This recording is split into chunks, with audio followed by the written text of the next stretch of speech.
Set స్టార్టింగ్లోనే మనం ఏతులో అయితే పీతులో పడ్డాం. చూసిరుగా ఎట్లా డ్రాప్ అయిందో వెయిట్. యాజ్ యూజువల్ మనది ఈరోజు అయితే పుష్ డే. సో ఇక డైరెక్ట్ వీడియోలోకి అయితే వెళ్ళిపోదాం. ఇక మన షూస్కి లేస్ అయితే కట్టి సీదా మనం మన బర్గ్మ్యాన్ అయితే తీసి సీదా జిమ్కి అయితే స్టార్ట్ అయిపోదాం. మధ్య ఫస్ట్ అయితే మన పూర్ణ మార్కెట్ షూ బయటని అయితే పిక్ చేసుకుందాం. చూసిరుగా బాగా ఎట్లా వస్తుండో, ఖాళీ బండ్లు ఎగ్దమ్ ఆగిపోతాయి అని వస్తుంటే అట్లుంటుంది మనతో. ఇక మనం మన యుద్ధ భూమిలోకి అయితే అడుగు పెట్టేసినాం. జిమ్ అయితే సైలెంట్ ఉంది ఎగ్దమ్. ఆఫ్టర్ చిన్నపాటి వామప్ తర్వాత అయితే మనం పుషప్స్ అయితే కొట్టేసినాం. చాలామంది బిగినర్స్కి అయితే పుషప్స్ ఎట్లా కొట్టాలో తెలియదు. సో బిగినర్స్ ఎవరైనా ఉంటే కమెంట్లో పెట్టండి, వాళ్ళ కోసం సపరేట్గా పుషప్స్ ఎట్లా కొట్టాలి, స్టార్టింగ్ నుంచి ఎట్లా బిల్డ్ చేసుకోవాలి పుషప్స్ అనేది సపరేట్ వీడియో అయితే చేసి పెడతా. కావాల్సిన వాళ్ళు కమెంట్ చేయండి, పక్కా వీడియో చేస్తుంది. ఇక డైరెక్ట్ వీడియోలోకి పోతే మనం ఈరోజు ఓవరాల్ చెస్ట్ని అయితే ట్రైన్ చేస్తున్నాం. సో అందులో మన ఫస్ట్ వేరియేషన్ వచ్చేసి ఇంక్లైన్ బార్బల్ బెంచ్ ప్రెస్. ఈ వేరియేషన్ అయితే మనం 3 సెట్స్ అయితే కొట్టినాం. ఎక్కువ హెవీ పోలేను, అట్లా అని చెప్పేసి చాలా తక్కువ వెయిట్ ఏం కొట్టలేను. మోడరేట్ వెయిట్లోనే మంచిగా స్లో అండ్ స్టడీగా ఈ వర్కౌట్ అయితే స్టార్ట్ చేసినాం. మనం ప్రతి సెట్కి అయితే మనము 15 రెప్స్ వచ్చేటట్లయితే చూసుకున్నాం. ఇక సీదా మనం సెకండ్ వేరియేషన్లకు అయితే గుసాంచిపోదాం. స్టార్టింగ్లోనే అయితే చూసిరు కదా, చిన్నపాటి ఓవర్ ఎక్స్పెక్టేషన్తో మనం ఏతులకు పోయి అయితే పీతులకు పడ్డాం. చూసిరుగా వెయిట్ అనేది ఎట్లా డ్రాప్ అయిపోయిందో. సో ఇది లైట్ టైం కొడతలేను భయ్యా, చాలా హెవీగా తీసుకున్నా. ఎందుకంటే మన లోవర్ చెస్ట్ కొంచెం వీక్ ఉంటుంది కాబట్టి, అందుకే మనం 25 డంబుల్ నుంచి అయితే స్టార్ట్ చేసినాం. ఫస్ట్ సెట్లో 25 కొడుతున్నామని చెప్పేసి రెప్స్లో అయితే కాంప్రమైజ్ అమ్మనం 12 వచ్చేటట్లు చూసిన. నెక్స్ట్ సెట్ బి హెవీ ఉంది కాబట్టి నెక్స్ట్ సెట్ బి నాకు 12 వచ్చేటట్లే చూస్తా. లాస్ట్ సెట్ బి నేను 12 వచ్చేటట్లే చూస్తా. సో వెయిట్ పెరిగిందని చెప్పేసి మనం రెప్స్ అయితే డిక్రీజ్ చేయము, అదే రెప్స్ని మనం మెయింటైన్ చేస్తాము లాస్ట్ సెట్ వరకు.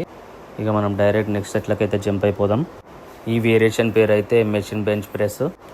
ఈ వేరియేషన్లో అయితే మనం కాన్స్టెంట్ వెయిట్ని అయితే మెయింటైన్ చేస్తున్నాం. కాన్స్టెంట్ వెయిటే ఎందుకంటే అది బి చెప్తా, తొందర అయితే పడకండి. మెషిన్ ప్రెస్ కాబట్టి మనం ఎక్కువ వెయిట్ అయితే లిఫ్ట్ చేయలేం. దీని మీద ఎక్కువ వెయిట్ బై మిస్టేక్ బి మీరు తీసుకురంటే షోల్డర్ ఇంజూర్ అయితే పక్కా అవుతుంది. ఎందుకంటే ఈ మెషిన్ ప్రెస్ కొట్టేటప్పుడు షోల్డర్ బి ఇన్వాల్వ్ అవుతుంది కాబట్టి మోడరేట్ వెయిటే కాన్స్టెంట్గా కొట్టండి. రెప్స్ ఎక్కువ వచ్చేటట్లు చూడండి. ఇది రెగ్యులర్గా ట్రైన్ చేసినారనుకో హెవీ వెయిట్ ఆటోమేటిక్ మనం లిఫ్ట్ చేయగలుగుతాము. ఇది మనం చెప్పినగా లాస్ట్ వీడియోలోనే స్టార్టింగ్ ఇది నేను కొట్టడం బి, అందుకే నేను ఎక్కువ హెవీ అయితే పోతలేను. జస్ట్ ఒక 40 kgs అయితే కొడుతున్నా ఫస్ట్ సెట్లోనే. చలో ఇక మనం ఫైనల్ వేరియేషన్లో అయితే వచ్చేసినాం చెస్ట్లో. అదే మన మెషిన్ ఫ్లైస్. ఈ వేరియేషన్లో అయితే మనం మోడరేట్ వెయిట్తోని అట్లీస్ట్ ఒక 15 to 20 రెప్స్ గుంజినామనుకో బుర్రపాడు పంప్ అయితే వస్తుంది చెస్ట్లో. ఎక్దమ్ బ్లాస్ట్ అనుకో ఇక చెస్ట్ ఇది. సో ఇక మన చెస్ట్ అయిపోగానే సీదా షోల్డర్ మజిల్లకు అయితే గుసాంచిపోదాం మనం ఈరోజు.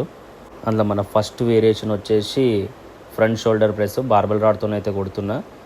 ఇది కూర్చొని కొట్టడం కంటే నిలబడి కొడితే మన కోర్ చాలా బెనిఫిట్స్ అవుతున్నాయి. మెయిన్గా మన కోర్ అనేది చాలా స్ట్రాంగ్ అవుతుంది. సో కూర్చొని కొట్టకండి, నిలబడే కొట్టండి మీరు. చలో ఇక మనం సీదా సెకండ్ సెట్లకు అయితే గుసాంచిపోదాం. అదే మన సింగిల్ హ్యాండ్ షోల్డర్ ప్రెస్. ఇది మన ఐసోలేషన్ మూమెంట్ కోసం నేను సింగిల్ హ్యాండ్తో అయితే ట్రైన్ చేస్తున్నా. ఐసోలేషన్ మూమెంటే ఎందుకంటే ప్రతి వర్కౌట్లో మనము compound and isolation movement train చేయాలి ఈక్వల్గా చేయకపోయినా అట్లీస్ట్ ఒకటి లేకపోతే 2 మనం ఐసోలేషన్ మూమెంట్లు అయితే ఇంక్లూడ్ చేసుకోవాలి. అది మనకే మంచిది. ఎందుకంటే షోల్డర్ ఇంబ్యాలెన్సింగ్ ఇట్లా అనేటివి వస్తాయి చూడు, దీనివల్లనే వస్తాయి అవన్నీ. చలో ఇక మనం నెక్స్ట్ వేరియేషన్లకు అయితే జంప్ అయిపోదాం. అదే మన లాటరల్ రైజెస్. ఇదైతే నేను బెంచ్ని 45 degreesకి అడ్జస్ట్ చేసి దానిపైన అయితే కొట్టేసిన. ఫస్ట్ సెట్లోనే నాకు షోల్డర్ ఏడుకాడికైతే చినిగిపోయింది, ఎందుకంటే రెప్స్ ఎక్కువ కొట్టినా కాబట్టి. లైట్ రెప్స్ కొడితే అంత ఎఫెక్ట్ ఏం పడదు ఈ వర్కౌట్లో.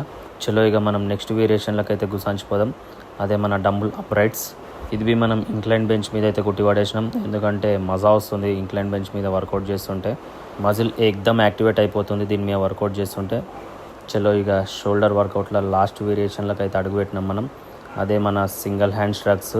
చాలామంది అయితే దో డంబుల్తో అయితే ట్రైన్ చేస్తారు స్ట్రక్స్ని. ఒక్కసారి సింగిల్ డంబుల్తో ట్రైన్ చేసి చూడండి, రిజల్ట్ మాత్రం ఎక్దమ్ ఉంటాయి. మర్చిపోరు ఈ వర్కౌట్ని మళ్ళీ మీరు ఎప్పుడుది. చలో ఇక చిన్నపాటి సైకిల్ తర్వాత పుష్ డేల లాస్ట్ మజిల్ని అయితే ట్రైన్ చేస్తున్నాం మనం ఇప్పుడు. అదే మన జాన్కా తుక్డా ట్రైసప్ మజిల్. ఈ వేరియేషన్ పేరైతే చెప్పలేను కదా. ఇదే మన single hand cable push down. ఇది లైట్ వెయిట్ వేయండి, అట్లీస్ట్ ఒక 30 రెప్స్ వచ్చేటట్లు చూడండి. అప్పుడు మీ మజిల్ అనేది ఎక్దమ్ చినిగి చాట్ అయిపోతుంది. దెబ్బకు దేవుడు గుర్తుకొస్తాడు ఈ సెట్ కొట్టంగానే. చలో ఇదే మన ఇక దిల్కా దడ్కన్ వేరియేషన్ అంటారు దీన్నే. అదే మన రోప్ పుష్ డౌన్. ఆ సెట్ కొట్టిన తర్వాత ఈ సెట్ కొట్టండి, ఏకదం బ్లాస్ట్ అయిపోతుంది ట్రైసెప్ వేడి కాడికి. ఎక్స్ట్రీమ్ పంప్ అనేది కనిపిస్తుంది బాడీలో. దీంతో మన వర్కౌట్ ముగించింది. ఆఫ్టర్ మన హెవీ వర్కౌట్ తర్వాత మనం సీదా మనం చికెన్ సెంటర్కి అయితే వచ్చేసినాం.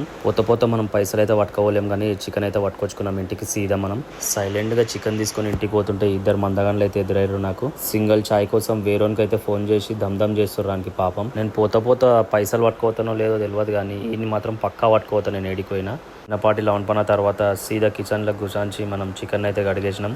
చికెన్ కడిగిన తర్వాత మనకు కావాల్సిన 200 గ్రామ్స్ అయితే మెజర్ చేసుకున్నాం. 200 ఎగ్జాక్ట్ దొరకలేదు, 180 190 దగ్గర ఆగిపోతుంది. సో మనం 180 దగ్గర అయితే ఆపేసినాం. లైట్గా ఉప్పు కారంతో అయితే మనం మ్యారినేట్ చేసినాం చికెన్ని. ఇక చిన్నపాటి మ్యారినేట్ అయిన చికెన్ని ఎయిర్ ఫ్రైర్లకు అయితే నూకేద్దాం. డైరెక్ట్ ఎయిర్ ఫ్రైర్లకు అయితే నూకేసిన తర్వాత మనం టెంపరేచర్ అండ్ టైంని సెట్ చేయాలి కాబట్టి 190 డిగ్రీస్ పెట్టి 15 మినిట్స్ అయితే కుక్ చేసినాం. మనం దీన్ని కుక్ చేసిన తర్వాత ఎట్లుంటుందో చూపిస్తాం. మళ్ళీ ఫ్యూ మినిట్స్ లేటర్ తర్వాత ఇది మనకైతే సిగ్నల్ ఇచ్చేసింది రెడీ అయిందని చెప్పేసి. సుషిగా పొగలు ఎట్లా వచ్చినాయి, డైరెక్ట్ తినుడే. ఇక మనం ఇక ఫారెన్లో మన డిన్నర్ అయితే రెడీ అయిపోయింది. ఈ రోజుకి ఇదే మన వీడియో. ఇక అందరికి ఒక request, like share and subscribe చేసుకోండి, మీ ఫ్రెండ్స్కి షేర్ చేయండి. జిమ్లో చిన్నపాటి పోజింగ్ ఇచ్చినాం, అది పోజ్ చేయడం మర్చిపోయినా. సో లాస్ట్కి అయితే అది ఇంక్లూడ్ చేసేసిన. చిల్ అయిపోండి చూసిగా.